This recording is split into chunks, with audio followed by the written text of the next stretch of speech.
पिछले फ्राइडे को हम सेलिब्रेशन के मूड में थे और हम 24,300 क्रॉस कर चुके। ब्रेकआउट मिला था हमको, ब्रेकआउट मिला था, है ना। एक हफ्ते का चार्ट रखेगा निफ्टी का, 24,367 का हाई लगाया था। 24,367 से 23,867 आने में 869 को 867 एक बार के लिए मान लें, 500 पॉइंट स्वाहा हो गए 4 दिन में। और उसमें आप आज के 200 और जोड़ लीजिए, है ना, तो 700 पॉइंट, मतलब एक हफ्ते में 700 सीधा। देखिए, बड़ा सवाल ये है कि जैसे पिछले फ्राइडे को इस रेंज का एक फेक ब्रेकआउट हुआ था, क्या आज इस रेंज का फेक ब्रेकडाउन होगा? अच्छा, एक चीज़ मैं बताऊं आशीष, 2 दिन पहले मतलब पिछले फ्राइडे को हमने ब्रेकआउट देखा था और 2 दिन पहले से हमने एक व्यू लिया था कि अब 23,800 टूटेगा, क्योंकि आपने रेंज का जो अपर एंड था उसको रिजेक्ट कर दिया। मंडे ट्यूसडे तक, मंडे को हमने थोड़ा सा फिर भी एक मेजर्ड व्यू लिया, ट्यूसडे के प्राइस एक्शन के बाद क्लियर हो गया था कि भाई टूटेगा, इसलिए वेंसडे मॉर्निंग को हमने एक व्यू लिया था कि अब 23,800 टूटेगा और बैंक निफ्टी पर तो 57,000 बड़ी जल्दी आएगा, ये एक व्यू लिया था। बैंक निफ्टी भी रखेगा और आई थिंक वो ज़बरदस्त तरीके से प्ले आउट हुआ है और 57,000 भी टूट गया, 56,500 पे भी आ गए हम बेसिकली, ठीक है। तो आई थिंक वो ट्रेड जो थी ना, वो मीट ऑफ द ट्रेड थी, वो प्ले हो चुकी है। मुझे लग रहा है आज शायद उसका एक क्लाइमेटिक एंड आपको देखने को मिले। इसकी पॉसिबिलिटी रहेगी, क्योंकि जैसे ब्रेकआउट नहीं टिका, ऐसे हो सकता है ब्रेकडाउन भी ना टिके। 3 महीने का निफ्टी का चार्ट रखिएगा। मैं बार बार ये 3 महीने का निफ्टी का चार्ट इसलिए दिखाता हूँ क्योंकि क्या होता है, बाद में पोस्टमार्टम करना आसान होता है, लेकिन अगर आप देखेंगे तो असेंशली मार्केट फ्लैट ही रही है 3 महीने में 0.12%। तो हमने किया कुछ नहीं है, बस इतना इसी रेंज में बार बार अप डाउन हो रहा है।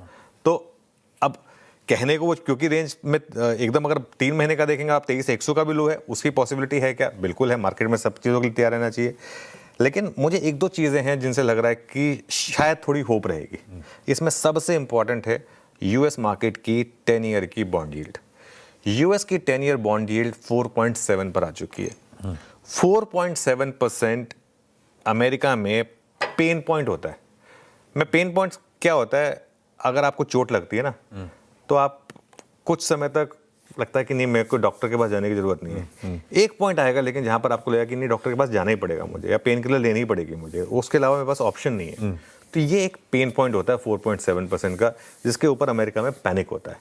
और यहां पर ऐसे में मुझे लग रहा है, भले ही आज डोनाल्ड ट्रंप ने ये स्टेटमेंट दी है कि हम बड़ा करने वाले हैं, हम बर्बाद कर देंगे, हो सकता है वीकेंड पे वो पीछे ले लें अपने कदम।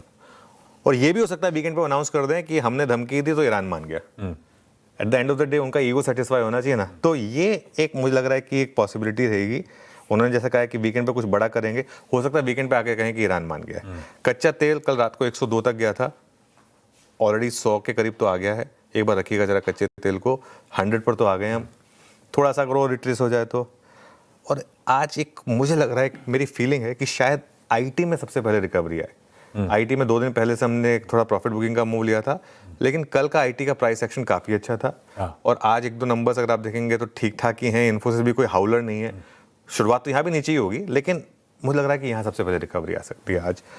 इन्फोसिस के नंबर कमज़ोर हैं, लेकिन हाउलर नहीं है, डिजास्टर नहीं है। ट्रू। तो ये एक इंपॉर्टेंट चीज़ होगी। लेकिन at the end of the day क्यों मार्केट खराब है? निफ्टी की वजह से नहीं, मार्केट खराब है मार्केट ब्रेड्थ की वजह से, मार्केट खराब है मिड कैप और स्मॉल कैप की वजह से। पहले जब मार्केट गिरता था तो कम से कम ब्रॉडर मार्केट ठीक ठाक करती थी।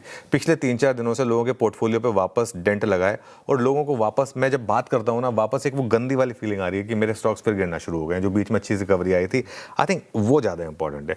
निफ्टी तो देखिए क्या है ना, कभी 23,400 23,100 ठीक है, ये सब चलता रहेगा। आपके ब्रॉडर मार्केट, इसका इंप्रूव होना सेंटिमेंट के लिए ये ज़्यादा ज़रूरी है।